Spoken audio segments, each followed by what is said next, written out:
I didn't notice the music at first, just the hum of 100 polite conversations and the heavy sweetness of gardenias drifting in from the veranda. Charleston has a way of dressing ordinary moments in satin, and tonight the hotel had gone all in gold chargers, monogrammed napkins, the kind of candles that make strangers look like old friends. I kept my smile soft, one hand on my water glass, the other resting near Noah's plate. He was folding a square of blue paper into a crane, the way I taught him creases sharp, wings patient. When his fingers trembled, I knew it wasn't from the air conditioning. "Grandma," he whispered, close enough for me to feel his breath. "I want to go home. There's no many tells of mend." Those 6 words didn't match the scene. A room clinking with toasts, my son handsome in a navy tux, the bride luminous and busy curating joy for her followers. I bent closer. "What's going on, Peanut?" He kept his eyes down and nudged his place card with the tip of the paper crane. That's when I saw it. A single green dot, small as a freckle, printed where no one else's card had any mark at all.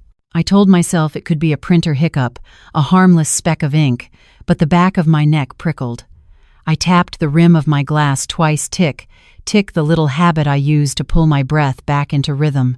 When I looked up, a server glided past with a dessert tray from the kitchen.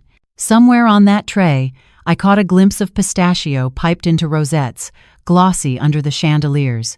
Noah's thumb rubbed the corner of his crane until the paper softened.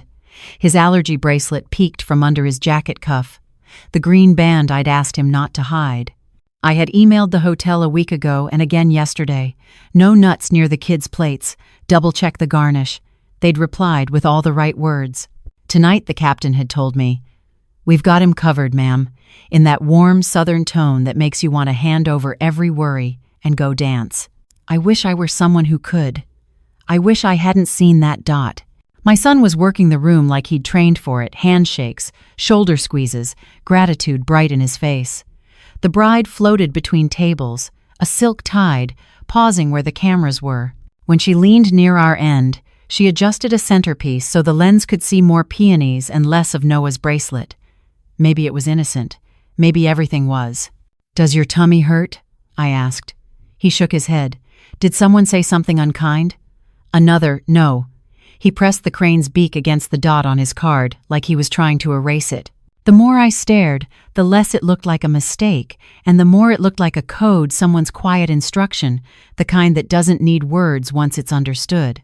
I tapped the glass again, tick, tick, and tasted metal under my tongue. The band swung into a happier song, and napkins twirled. But at our little corner of the ballroom, the air got thin and tight. I slid Noah's bracelet fully into view, set the blue crane by his fork, and told him I was right here. I'm not a dramatic person. I don't make scenes. But I've learned there are moments you don't get back, and you live with what you ignored. So I asked myself the only question that mattered, the one that drove a pin through the glitter of the night and fixed it to the table between. Why is my grandson's place card the only one in this room with a green dot, and who decided to mark my child?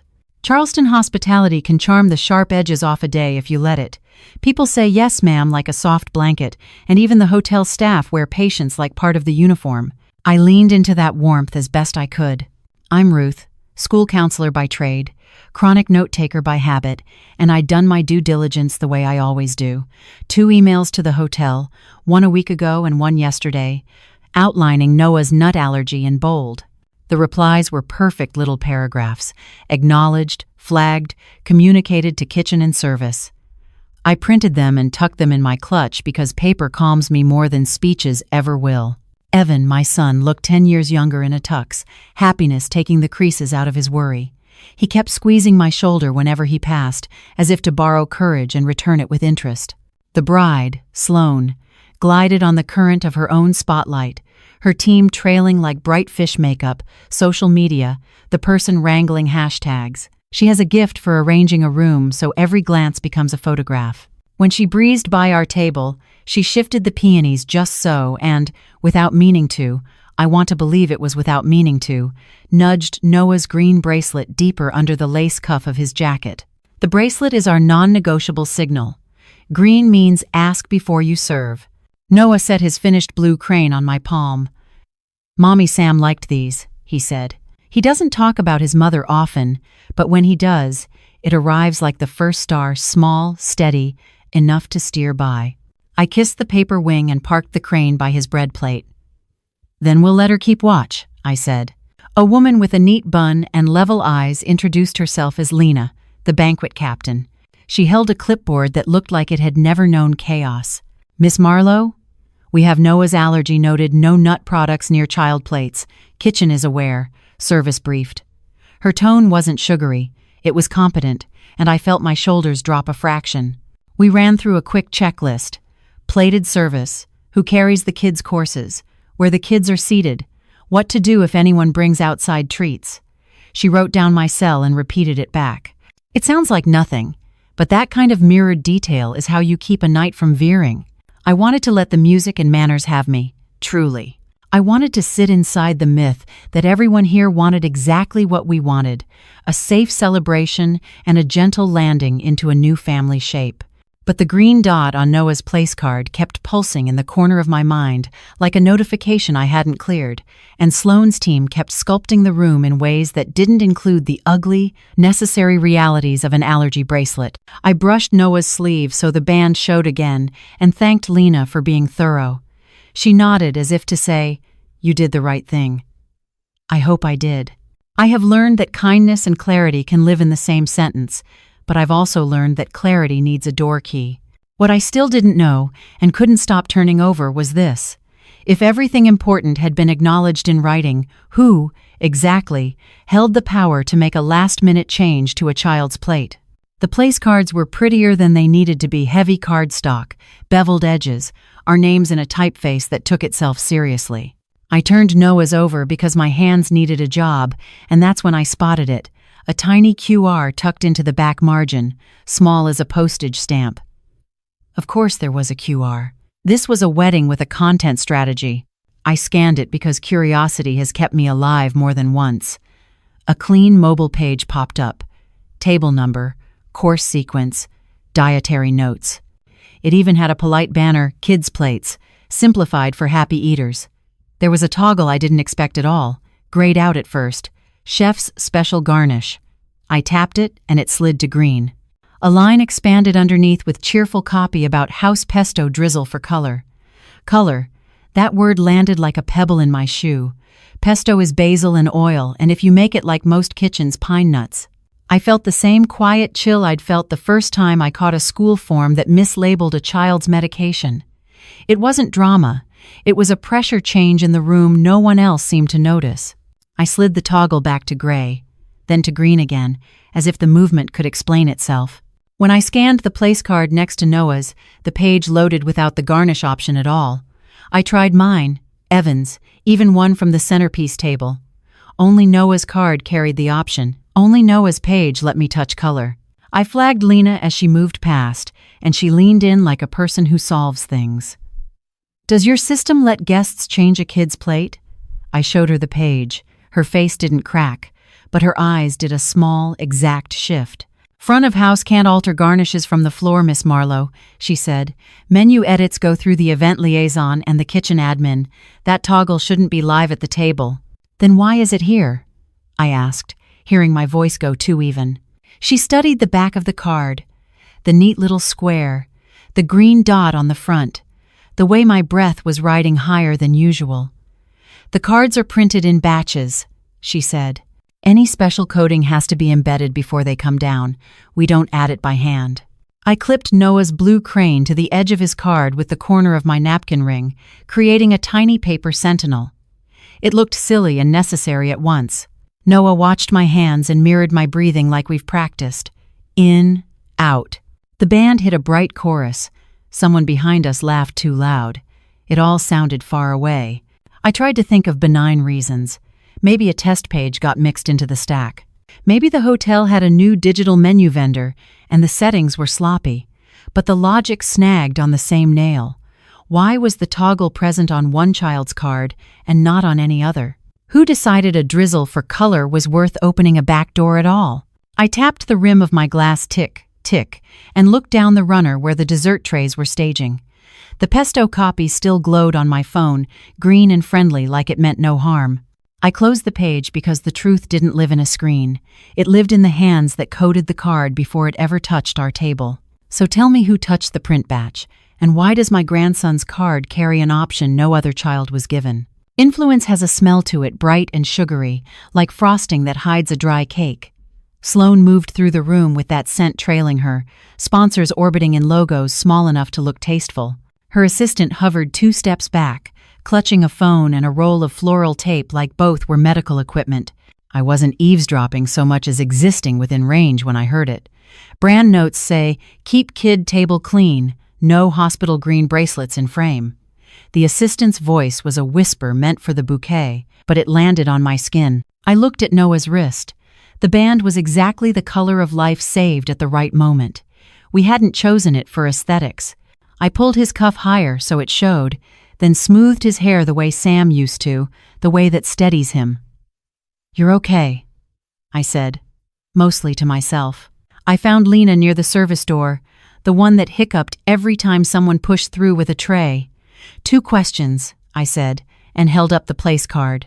"Who can embed special codes in these, and can I see what the kitchen is actually running for kid plates?" She didn't flinch. That's why I liked her.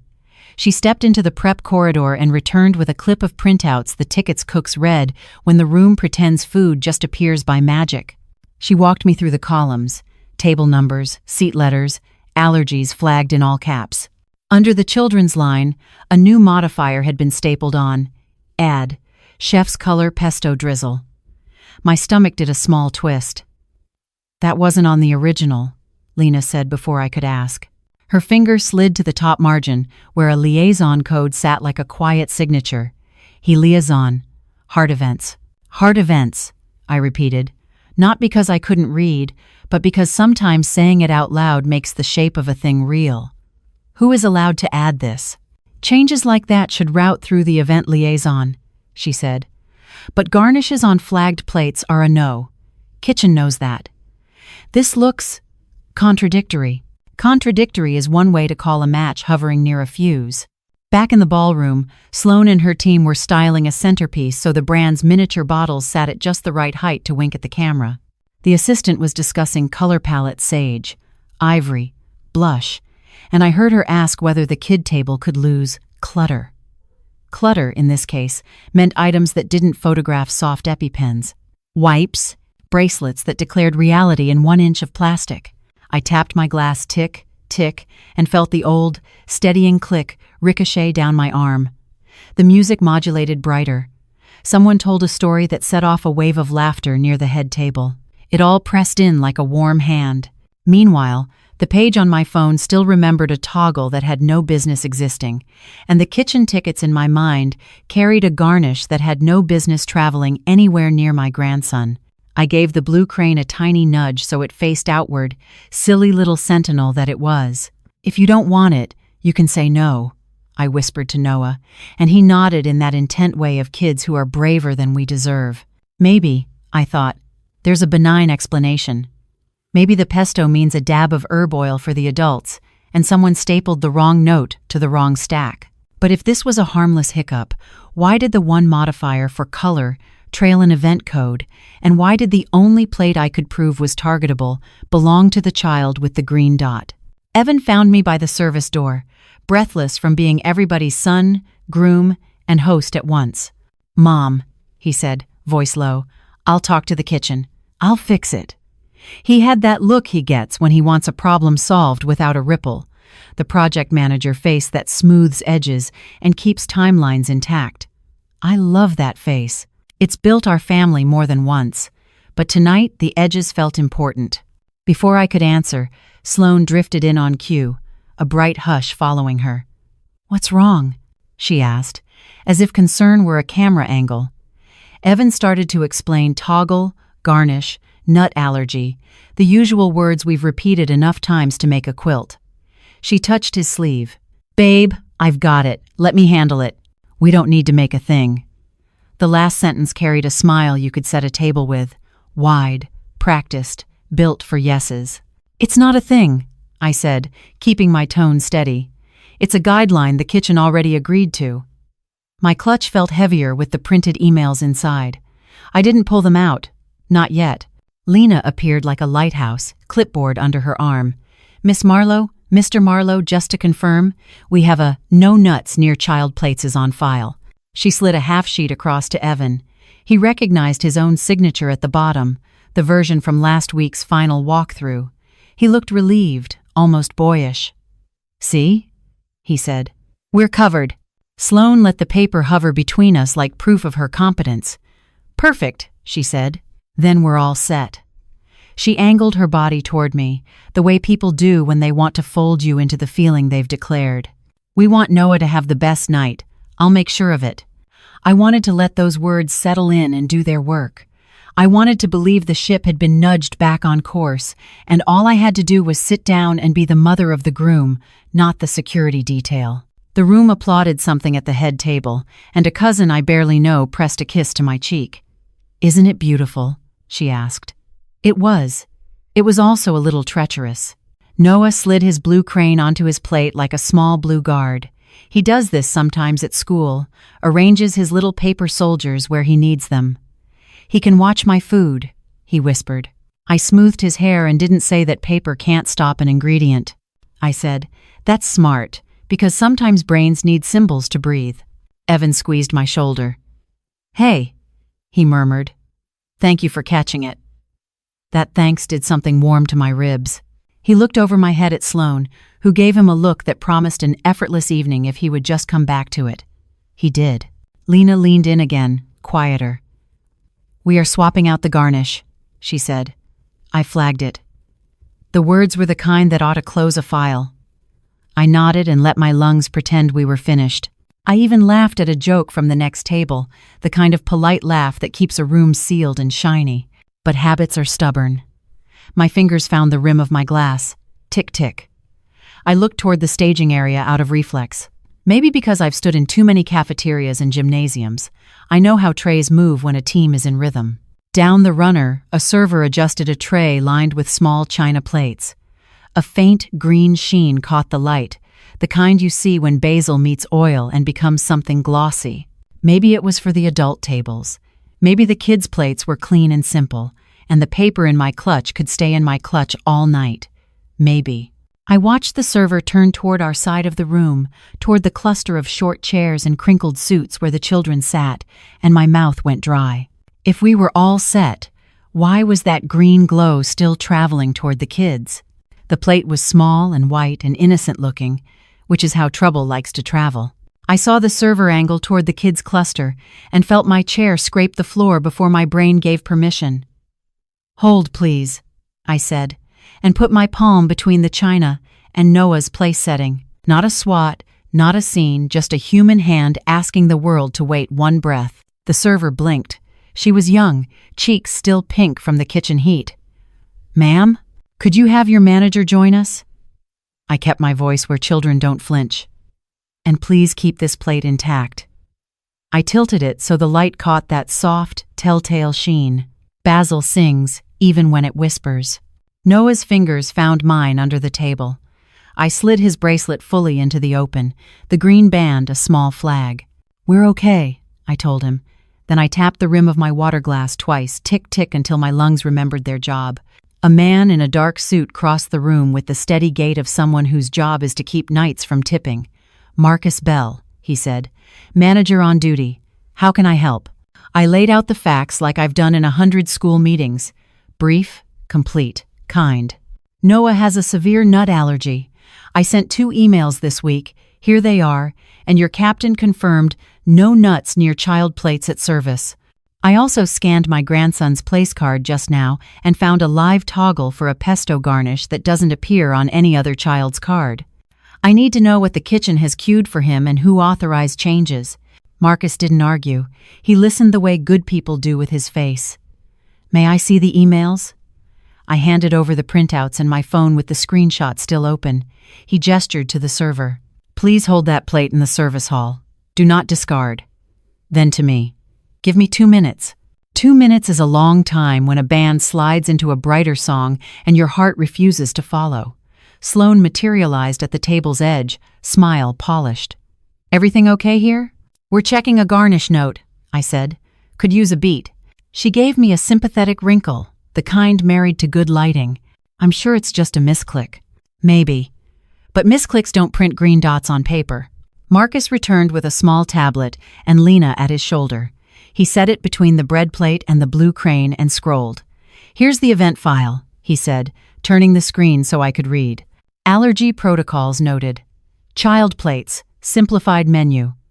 At 5:42 p.m., there's an addition. Chef's color pesto drizzle. It's linked to the event liaison account. He tapped again. Our system logs the source, Healy-Ison, hard events. The room didn't actually get quieter. It felt quieter, the way a storm feels right before it hits. Sloane's smile held, but something in it went rigid. Evan stepped closer, eyes narrowing on the tablet as if he could focus the data into a different answer. Noah looked at me the way children look when they're taking their emotional temperature from your face. I lifted his crane, placed it back by his fork, and matched his breathing. In, out. Mr. Bell, I said, keeping my voice lined with air, I'm asking you to suspend any pesto anywhere near kids' plates, preserve that dish as a sample, and open an incident report so we have a record. I'd also like to know who, by name or device, triggered that change. That's reasonable, he replied, fingers already moving. I'll halt the modifier, mark the plate, and start the report. We can pull the liaison log with the device ID.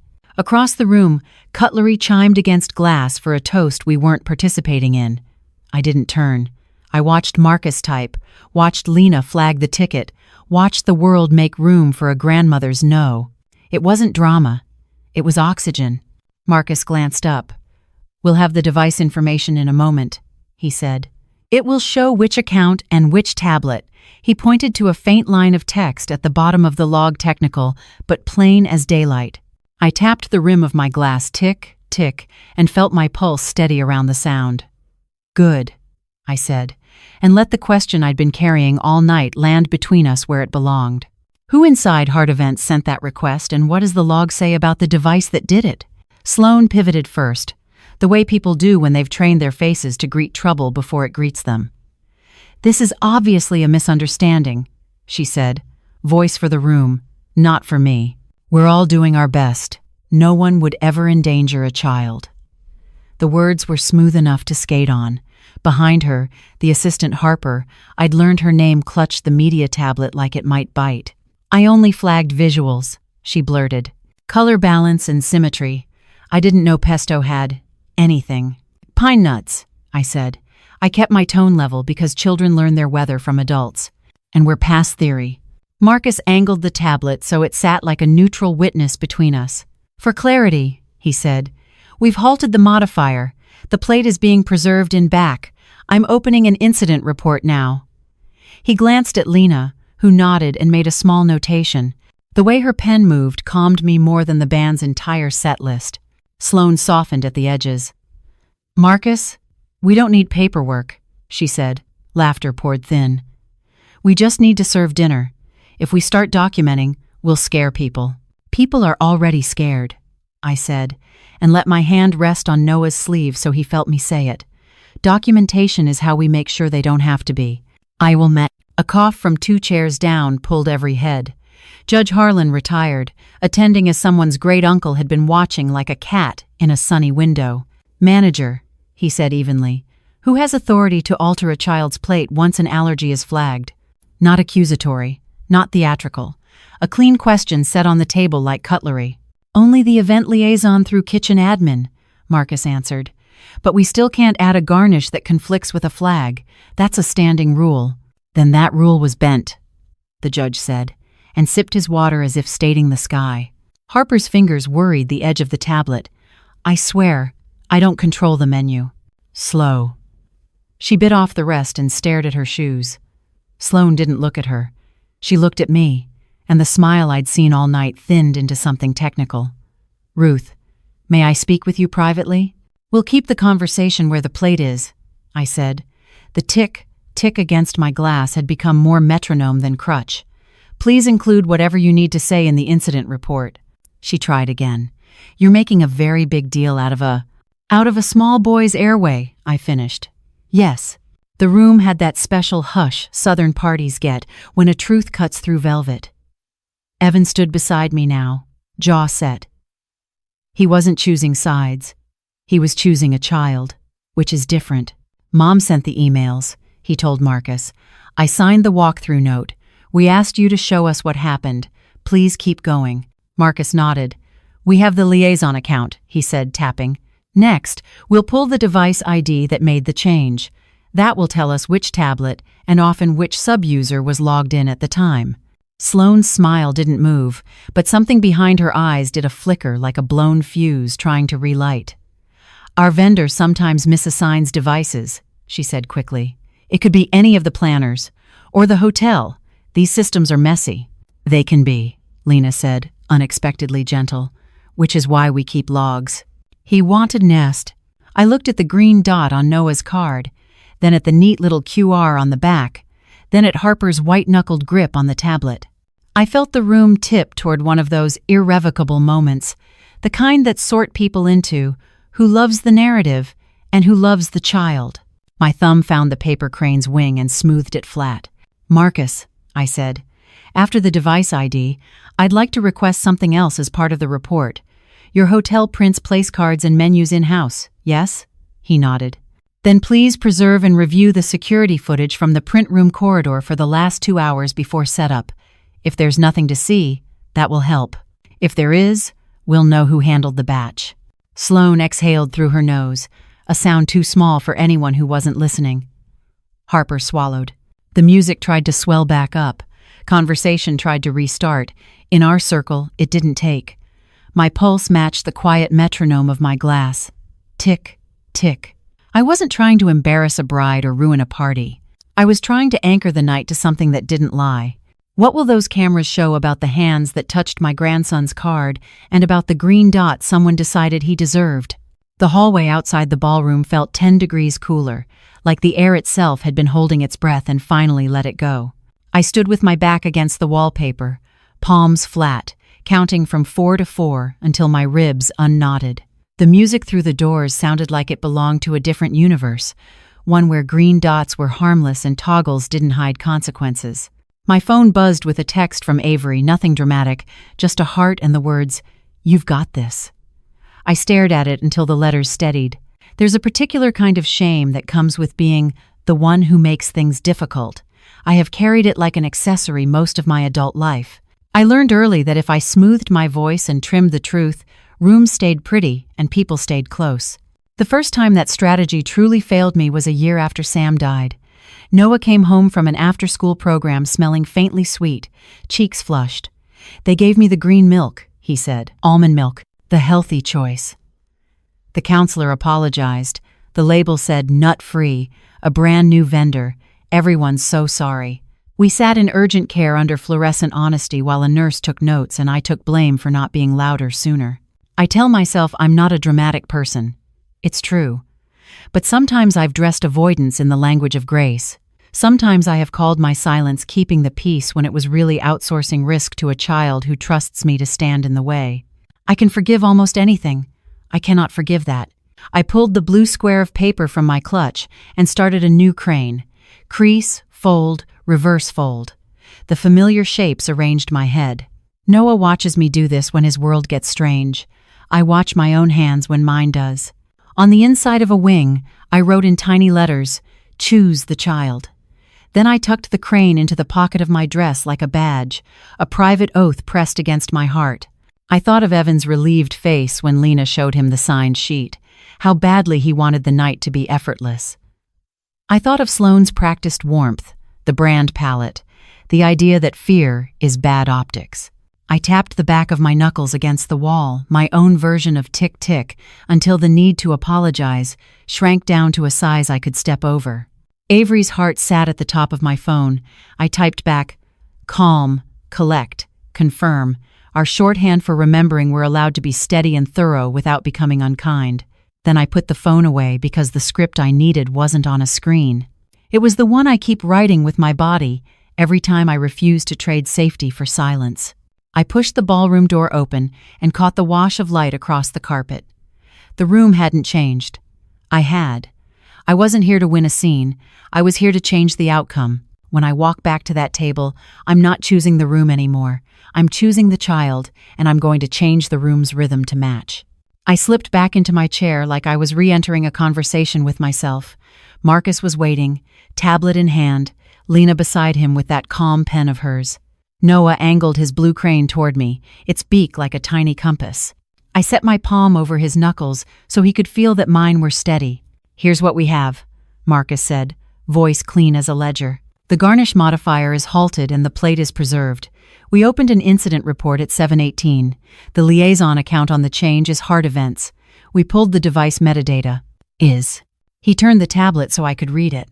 A string of characters populated the screen, too technical to mean anything until the last line translated them into English. Device, media tablet 2, sub-user, Harper at heart events. Sloane's smile thinned, but it didn't move. Harper stopped pretending her hands weren't shaking. I was fixing color notes," she said. "For the feed.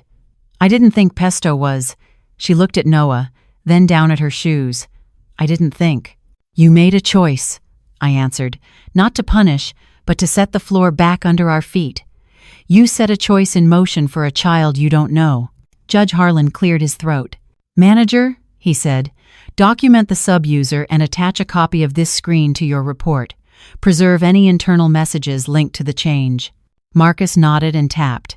Lena clipped a fresh sheet to the report and wrote, while the room's conversation rose and fell in waves that didn't reach us. I tapped the rim of my glass tick, tick, and watched the two sounds braid. Pen on paper, glass on glass. Small, honest noises that say someone's paying attention. Sloane tried to turn it. "Our vendor assigns devices wrong sometimes," she said quickly. "Could have been a sync error. Harper isn't authorized to touch menus."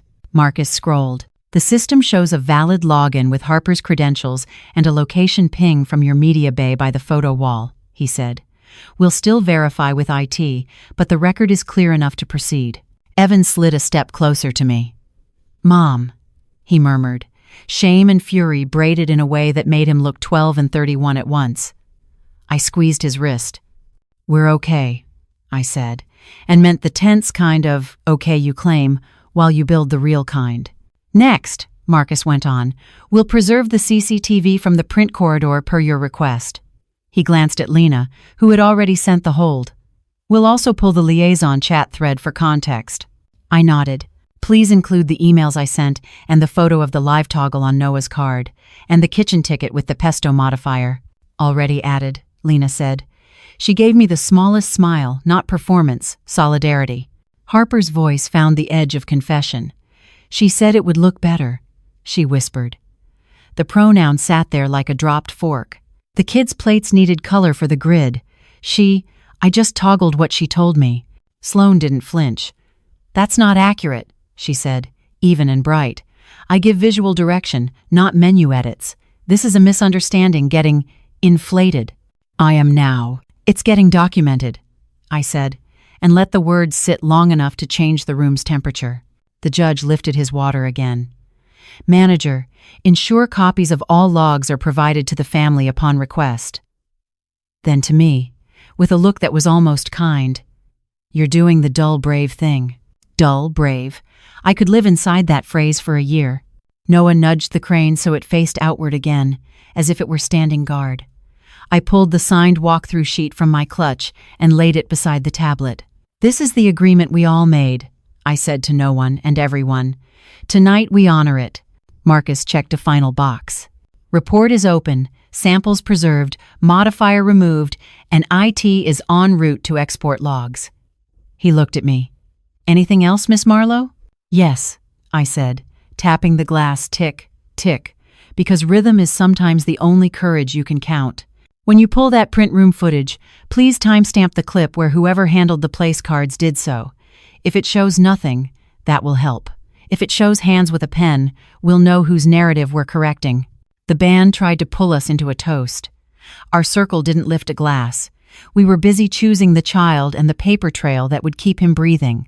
IT showed up like reinforcements, 2 people with badges, and the calm that comes from living inside logs all day. Marcus gave them the report number and they disappeared into the back of house ether, where networks hum and explanations live. I breathed with Noah and counted the beats between my finger and the rim of my glass. Tick, tick.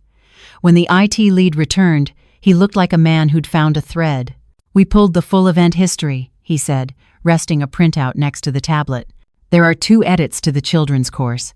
The second is what you've seen chef's color pesto drizzle at 542p.m. from the Hard Events media tablet under the sub-user Harper. The first edit, earlier at 4:09 p.m., came from an external planner account associated with Hard Events Mother of the Bride Liaison." He let the words sit. I read them twice to be sure my eyes weren't translating hope into English. "External planner," I repeated. "What was changed at 4:09? He tapped the line. "Global note to simplify children's plating for visual cohesion and to add color where possible." The language is vague, but it created the field that allowed the later garnish toggle. "Who hired the external planner?" Judge Harlan asked, mild as a thermometer. Sloane's lashes didn't flicker. "My mother engaged a stylist to help unify the look," she said. "That's not a crime. The hotel should have known not to apply any visual notes to flagged plates." Lena didn't rise to the bait. "Kitchen knows that," she said evenly, which is why the modifier was stapled separately, not executed automatically. Someone still had to choose it. My stomach did that small twist again, but this time it came with clarity. One hand built the runway, another decided which plane should take off. A planner's breath may have fogged the glass, but somebody else drew a target. Marcus glanced at his phone. "Security sent a still from the print corridor," he said. He slid it onto the table. It wasn't cinematic. Cameras never are when you need them to be. The image showed the corner of a work table, a stack of place cards, a hand resting near a felt-tip pen. The hand wore a ring, a modern, geometric band I'd seen dance with every toast that night. Harper made a sound like a stapler misfiring. "That's S." She stopped, swallowed, and corrected herself to the ceiling. "That looks like Miss Hart's ring." Sloane's smile held, but the muscle at her jaw ticked once. "Lots of rings look alike," she said, "and you can't even see a face." "You can see the dot," I said softly. "We all could." The still wasn't high art, but it was cruelly clear where the pen paused. In the corner, where the green mark lived on Noah's card, and nowhere else. The other cards in frame were clean.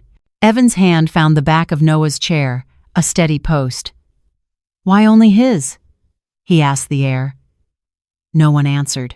IT added, almost apologetic. The planner's note would have added a general color suggestion to the batch. It wouldn't create a one-card identifier. That's a separate action. I turned Noah's blue crane so it faced the still and tried to match my breathing to the small paper wings. "So we have a runway built by the planner," I said, "and we have a pilot choosing one seat." I looked at the green dot, then at the ring. What we need to know now is simple. Enter. Who actually drew the mark that singled out my grandson, and why did the hand that did it wear the bride's ring? Harper's courage didn't arrive all at once. It leaked in, like light under a door. She pulled her phone from the crossbody bag she'd been guarding all night and swiped with a thumb that wasn't steady. I took behind the scenes for the reel," she said, not looking at Sloane. "For the grid, before doors." Another swipe. Then she turned the screen toward Marcus first, like she needed an adult to see it before the rest of us did. The clip was short and mean. A woman's hand, same geometric ring as the still, lifted a single-place card from the stack, turned it, hesitated, and touched the corner with a felt tip. The green came in like a bruise blooming. No face, but the dress in the frame, the sleeve, the manicure, the ring together, they drew a person as clearly as any portrait. The audio caught a whisper you could miss if you weren't listening. "Kid's table needs color." Sloane didn't flinch. She never flinches first. "Brand pressure is real," she said, voice warm enough to fog a mirror.